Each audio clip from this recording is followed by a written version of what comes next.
Hello दोस्तों, नमस्कार। Study बाबा education में आपका स्वागत है। आज हम आरटीएम क्वेश्चन नंबर करने जा रहे हैं। कुछ 10 क्वेश्चन सब क्विज के जो रिवीजन थ्रू एमसीक्यूज का हमारा चल रहा है। तो ये एक दो इसकी वीडियोज हैं, इसमें कंप्लीट हो जाएगा। जो prelims 2021 UPSC PCS and other exams के लिए भी काफ़ी इंपॉर्टेंट है। तो ये काफ़ी स्टैटिक क्वेश्चंस भी हैं इसके साथ साथ, जो काफ़ी न्यूज़ में हैं, जो काफ़ी न्यूज़ से लिंकअप हैं। तो गाइस प्लीज़ देखते रहिए एंड बने रहिए हमारे साथ, और लाइक एंड सब्सक्राइब करते रहिए गाइस। थोड़ा एंगेजमेंट मिलता है और हमें थोड़ा सा हमारा मोरल भी बढ़ता है। तो स्टार्ट करते हैं गाइस। तो गाइस क्वेश्चन नंबर है 181 कि consider the following statement about Govind Ballabh Pant. नहीं, गोविंद बल्लभ पंत जी के बारे में ये कुछ स्टेटमेंट गिवन है, उनमें से बताना है आपको। First one is following Gandhi's footsteps Pant organise a massive salt, यानी कि massive salt movement in the United Province. यानी कि गांधी जी के फुट स्टेप पे, गांधी जी के पद चिन्हों पर चलते हुए पंत जी ने, जो गोविंद बल्लभ पंत जी ने ऑर्गेनाइज किया था एक मैसिव सॉल्ट यानी कि नमक मूवमेंट आंदोलन इन किसमें, यूनाइटेड प्रोविंस में। Second, he led the protest against the Simon Commission, और उन्होंने प्रोटेस्ट किया अगेंस्ट साइमन कमीशन के। Second, third one is he was the first chief minister of Uttar Pradesh in independent India, यानी कि वो पहले चीफ मिनिस्टर थे किसमें, किसके, उत्तर प्रदेश के इंडिपेंडेंट इंडिया में, यानी कि जब भारत स्वतंत्र हो गया 1947 में, उसके पहले चीफ मिनिस्टर थे गोविंद बल्लभ पंत। तो पूछ रहा है कि कौन से स्टेटमेंट इनके बारे में ठीक है। तो देखो गाइस, फर्स्ट मैं आपको थोड़ा एक्सप्लेन करता हूँ। First statement is right because उन्होंने एक मैसिव मूवमेंट चलाया था, मूवमेंट इन यूनाइटेड प्रोविंस, यानी कि यूनाइटेड प्रोविंस को पहले उत्तर प्रदेश कहा जाता था। उत्तर प्रदेश का ही पार्ट, उत्तर प्रदेश को ही यूनाइटेड प्रोविंस कहा गया है। तो first option is right and second is wrong because उन्होंने कोई ऐसा अगेंस्ट प्रोटेस्ट नहीं किया था साइमन कमीशन, क्योंकि साइमन कमीशन का मैक्सिमम प्रोटेस्ट हुआ था वो पंजाब में हुआ था, जब ना कि यूनियन प्रोविंस में हुआ था, लेकिन ऐसा कोई खास उन्होंने नहीं किया था। गोविंद बल्लभ पंत जी का कोई हाथ नहीं था। Third is right, he was the first chief minister, that is the right answer. तो ऑप्शन इज सी गाइस, कि C is the right answer regarding this question. देखो अब मैं थोड़ा एक्सप्लेन करता हूँ गोविंद बल्लभ पंत जी के बारे में। ये बॉर्न हुए 10 सितंबर 1887 को, कहाँ पे, उत्तराखंड में, जो अल्मोड़ा डिस्ट्रिक्ट है वहाँ पे। बट काशीपुर में क्या हुआ, इन्होंने एक ऑर्गेनाइजेशन एस्टेब्लिश की, इसका नाम था प्रेम सभा। प्रेम सभा नाम की ऑर्गेनाइजेशन काशीपुर में इन्होंने ऑर्गेनाइज की, एंड उसने बहुत सारे रिफॉर्म किए इन्होंने। एंड ही वो also saved a school from shutting down due to non payment of taxes to the British government. और उन्होंने क्या किया, सेव्ड किया school from, because due to किसकी वजह से, नॉन पेमेंट ऑफ टैक्सेस, क्योंकि payment, non payment of taxes की वजह से एक ब्रिटिश गवर्नमेंट की तरफ से एक स्कूल को क्या किया उन्होंने, सेव किया। ही was the first chief minister, मैंने बताया आपको। एंड इंडियाज होम मिनिस्टर थे वो, उन्होंने कब, 1955-61 के दौरान Govind Ballabh Pant was the home minister from 1955 to 1961. It was during his tenure that states were reorganized on linguistic lines. ये कौन सा एरा था, जब स्टेट रीऑर्गेनाइज हो रहे थे on the basis of linguistic, यानी कि भाषा के बेसिस पे। तो ठीक है guys, and following Gandhi's footstep Pant also organise a massive salt that held Dehradun jail. Arrested हुए थे इस मैसिव यूनिट में 1930 में, मई 1930 में ये मूवमेंट चलाया था guys. And the protest against Simon Commission was led by the Indian nationalist Lala Lajpat Rai, who had moved a resolution against the commission in the legislative assembly of Punjab in February 1928। मैंने पहले ही बताया था कि the protest against Simon Commission and किसके, Indian nationalist जो थे Lala Lajpat Rai, and who had a move resolution against the Simon Commission in the legislative assembly of Punjab in February 1928। तो that's all about these question. Second question का the term two state solution, यानी कि ये बात कर रहा है कि two state solution it sometime mentions in the news in the context of the affairs, यानी कि दो स्टेट सॉल्यूशन जो न्यूज़ में है, समटाइम रहता है न्यूज़ में, किसके कंटेक्स्ट में है, ये context the affair of Israel, that's talking about Israel. Right question of that, Israel के कंटेक्स्ट में है two state solution, because it's a regarding of Israel Palestine conflict, जो इजराइल और पैलेस्टीन का कन्फ्लिक्ट है उसके रिगार्डिंग है। इन 1993 ओस्लो अकॉर्ड हुआ था, it's mediate the conflict to set up a framework for two-state solution. That's all about Israel and Palestine. So guys, B is the right answer regarding this question. Next question, arrange the following location to direction of west to east. Guys, west to east करना है, इधर east, इधर west और इधर south और इधर इधर north और इधर south guys. ठीक है, नॉर्थ एंड साउथ।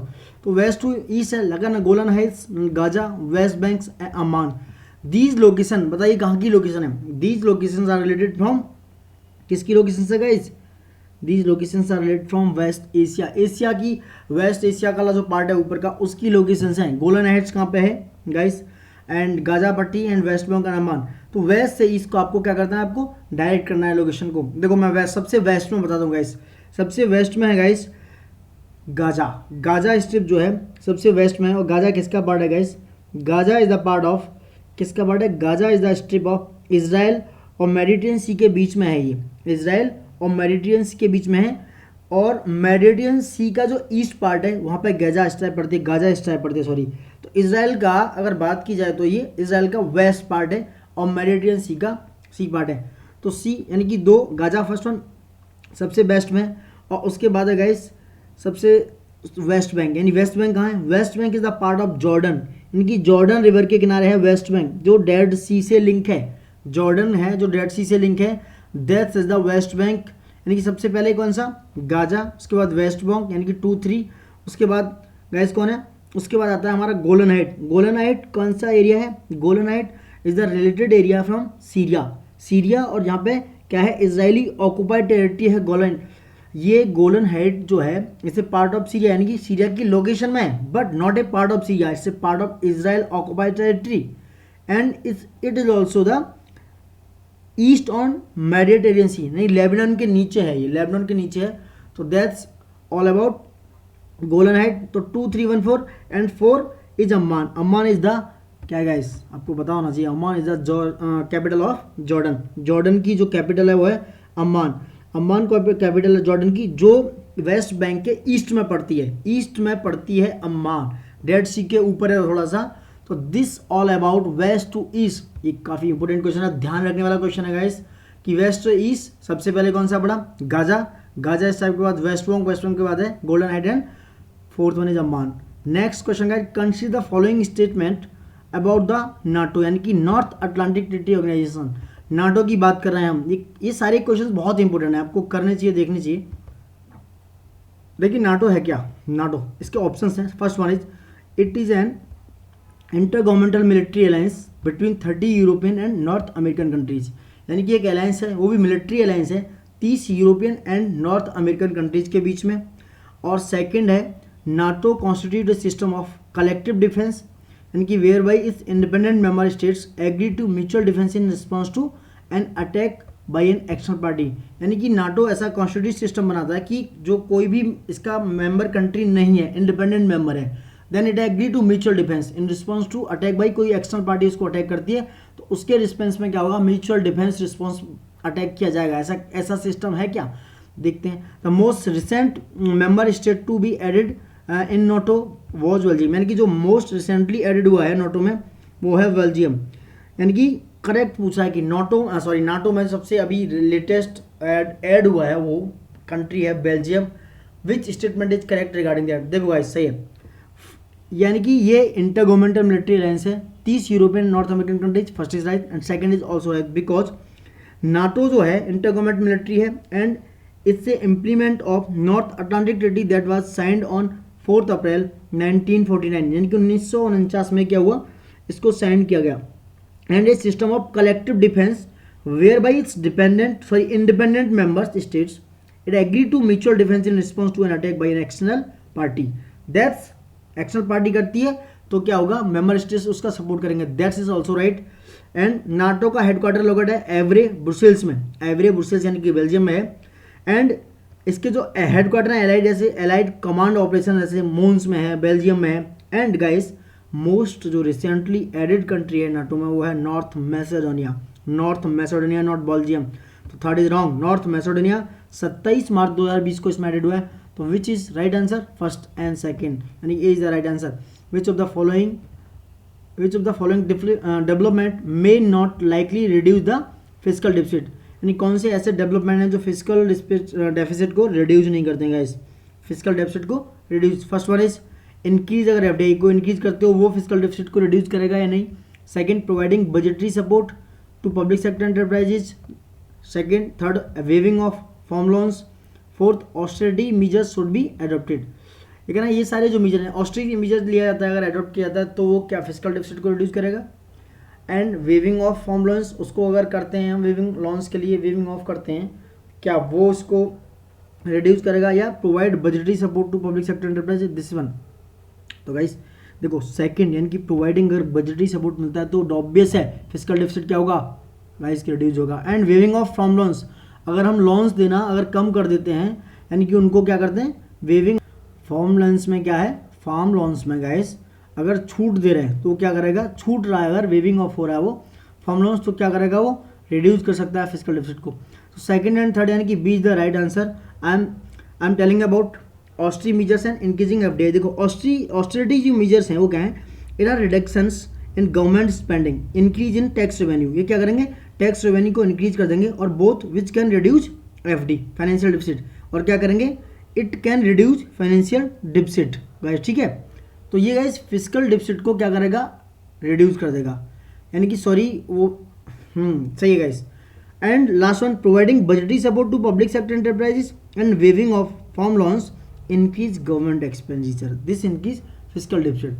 तो ये क्या करेंगे फिजिकल डिफिसिट को क्या करेंगे वो बढ़ा देंगे। यानी कि बी ये बजटर अगर बजटरी प्रोवाइडिंग करते हैं सपोर्ट पब्लिक सेक्टर को तो वो क्या करेंगे फिजिकल डिफिसिट को इंक्रीज करेंगे। And waiving of farm loans तो ये क्या करेंगे ये भी इंक्रीज कर देंगे। ये कह रहा है मेड नॉट लाइक, यानी कि जो रिड्यूस नहीं करता है। एफडीआई अगर आता है ऑब्वियस है फिजिकल डिफिसिट क्या हो जाएगा, कोई भी कंट्री है कोई भी लोग है उसमें हमारे देश में अगर कोई भी इन्वेस्टमेंट कर रहे हैं कंपनी खोल रहे हैं तो क्या करेगा हमारे देश में जो रुपी है वो क्या सर्कुलेट करेगा, सर्कुलेट करेगा क्या होगा सर्कुलेट होगा, मनी सप्लाई क्या है लिक्विडिटी बढ़ जाएगी, लिक्विडिटी बढ़ जाएगी तो क्या होगा बैंक लोन ज़्यादा होगा तो इन्वेस्टमेंट क्या होगा ज़्यादा होगा, इन्वेस्टमेंट ज़्यादा होगा तो क्या होगा हमारा फिजिकल डिफिसिट क्या होगा घट जाएगा। क्यों, क्योंकि हम कहीं ना कहीं एक्सपोर्ट को भी बढ़ाएंगे उससे और चीज़ें क्या करेंगे कहीं ना कहीं हमारा जो बैलेंस ऑफ पेमेंट है वो कंट्रोल में रहेगा। तो गाइस सेकंड एंड थर्ड जो है वो कंट्रोल करेंगे, सॉरी कंट्रोल नहीं करेंगे, यानी कि प्रोवाइडिंग बजटरी और वेव फॉर्म ये क्या करेंगे बजट पर फिजिकल डिफिसिट को बढ़ा देंगे, ठीक है गाइस। नेक्स्ट क्वेश्चन है consider the following statement in India extra budgetary resource are not part of the official budget calculation. जो ईवीआर है वो कह रहा है कि ये पार्ट नहीं है किसका, हमारी जो ऑफिशियल बजट कैलकुलेशन है उसका। Second extra budget borrowing is exclude from the physical deficit calculation. जो एक्स्ट्रा बजट बोरोइंग यानी ईवीआर जो है वो फिजिकल डिफिसिट से एक्सक्लूड रहता है। And extra budget borrowing is added to the total डेब्ट ऑफ द गवर्नमेंट, और एक्स्ट्रा बजट जो है ईवीआर वो ऐड किया जाता है टोटल डेब्ट ऑफ द गवर्नमेंट में। तो कहना which statement is correct regarding this. तो guys I hope all three statement is right regarding these questions. All three is the right answer. तो D is the right answer regarding this. Extra budgetary resource are those जिसमें के financial liability that are raised by public sector undertaking or which repayment of entire principal and interest is done from government budget. That's all about extra budget resources. ठीक है guys. Next question consider the following statement about Padma award. Padma award जो दिए गए हैं उनके बारे में question है। First one the Padma award are one of the highest civilian honour of India announce annually on the eve of Republic Day. यानी कि पद्मा अवार्ड जो है वो हाईएस्ट सिविलियन ऑनर्स अवार्ड है। Second the award are conferred on the recommendation made by the Padma award committee which is constituted by the president of India every year. यानी कि जो ये कमेटी है जो अवार्ड देती है वो पद्मा अवार्ड कमेटी वो कौन कॉन्स्टिट्यूट करता है, प्रेसिडेंट। हर साल प्रेसिडेंट इसको क्या करते हैं कॉन्स्टिट्यूट करते हैं गाइस। तो which statement is correct regarding this. तो guys A is the right answer because ऐसा कोई प्रोविजन नहीं है। First A is the right answer because Padma award one of the highest civilian honours of India announce annually on the eve of Republic Day, that is the right answer. And the awards are conferred on the recommendation made by the Padma award committee which is constitute bye the prime minister every year, not president. तो prime minister इसको constitute करें every year, तो PM not president. तो this is the right answer. Consider the following statement Bharat Parv is a mega event organize every year since 1950 to coincide with the Republic Day celebration. यानी कि जो भारत पर्व है एक मेगा इवेंट है जो हर साल 1950 से ऑर्गेनाइज किया जा रहा है और कब कोइंसाइड होता है रिपब्लिक डे के सेलिब्रेशन पर। And Bharat Parv 2021 it will be organise by the ministry of tourism. और ये कह रहे हैं कि भैया जो मिनिस्ट्री ऑफ टूरिज्म ने भारत पर्व 2021 को ऑर्गेनाइज किया है। Which statement is correct. देखो गाइस भारत पर्व 2021 की बात करें obviously it's a mega event every year to coincide with the Republic celebration but it was started in 2016, 2016 से स्टार्ट किया है। तो फर्स्ट आंसर इज रॉन्ग, 16 से फर्स्ट आंसर इज रॉन्ग। तो second is the right answer regarding this Bharat Parv, यानी कि Bharat Parv 2021 will be organised by the ministry of tourism. So that is the right answer. Next question guys, consider the following statement. Consider the following. तो consider CCI के बारे में पूछ रहे हैं, CCI के बारे में ये question. Consider the following statement about Competition Commission of India. CCI के बारे में पूछ रहे हैं। देखो guys, first one is it is a statutory body of the government of India. Statutory body होती क्या एक्चुअल में? स्टेटरी बॉडी वो होते हैं जो एक्ट ऑफ पार्लियामेंट के थ्रू बनती हैं, यानी कि जो हमारी कॉन्स्टिट्यूशन में गिवन नहीं है, एक्ट ऑफ पार्लियामेंट के थ्रू बनती हैं, तो होती हैं स्टेटरी body. It was established on 14 October 2003, 14 October 2003। The commission comprises is chairperson and not less than 2 and not more than 6 other members appointed by the central government. यानी कि ये comprises करता है कितने, एक चेयरपर्सन होता है और not less than 2 and not more than, यानी कम से कम 2 और मैक्सिमम नंबर ऑफ मेंबर होना चाहिए 6, जो सेंट्रल गवर्नमेंट अपॉइंट करती है। Which statement is regarding this, all और 3 is regarding this answer, right answer. Because CCI जो स्टेटरी बॉडी है गवर्नमेंट ऑफ इंडिया का, 14 अक्टूबर 2003 को इसको एस्टेब्लिश किया गया, और इसमें एक चेयरपर्सन होता है और इसके जो मेंबर हैं 2 और 6, यानी मिनिमम 2 और 6 होनी चाहिए, जो गवर्नमेंट सेंट्रल गवर्नमेंट क्या करती है, इसको अपॉइंट करती है।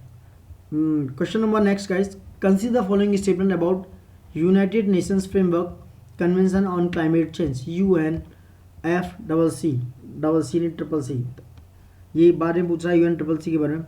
It is a international environmental treaty. Second is its supreme decision making body, the conference of the parties. It meets annually to assess progress in dealing with climate change, यानी कि supreme decision body है जो conference of parties की annually assess करती है किस climate change के programme को डील करती है ये। As of 2020 UNFCCC has 192 signatory parties. 2020 तक देखा जाए तो इसमें अब तक 192 सिग्नेटरी, यानी कि 192 मेंबर हैं जिन्होंने अब तक सिग्नेचर किया हुआ है। तो which statement is correct regarding this? तो देखो guys, first is right answer, because UNFCCC is international environmental treaty addressing climate change, negotiated and signed by 154 states, and the United Nations Convention on Environment and Development, UNCED, and it informally known as the Earth Summit, held हुआ था Rio de Janeiro from 3 to 14 June 1992।